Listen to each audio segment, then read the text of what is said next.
So I got the Versa in here, putting my summer tires on finally. It is July 3rd today, so maybe a little later than I should have been on that, but I haven't been driving it much, so not too bad.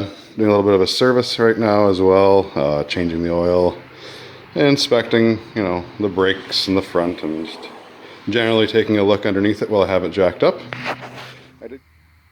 I did get a comment on the video for the installation of the cold air intake about how it was holding up. It's been about 2 years now that I've had it on. It's running great. I've had no problems with the functioning of the engine with it on. The only problem I had with it is this clamp loosened itself off. Just vibrated a bit, no big deal. But otherwise it's great. Filter looks clean. It's really hard to see down there where the filter is, so maybe I'll take a peek while I'm underneath it, finishing up the oil change. But yeah, all in all, it sounds pretty good. I'm gonna rev it up a little bit later, see if I can get a good sound on it.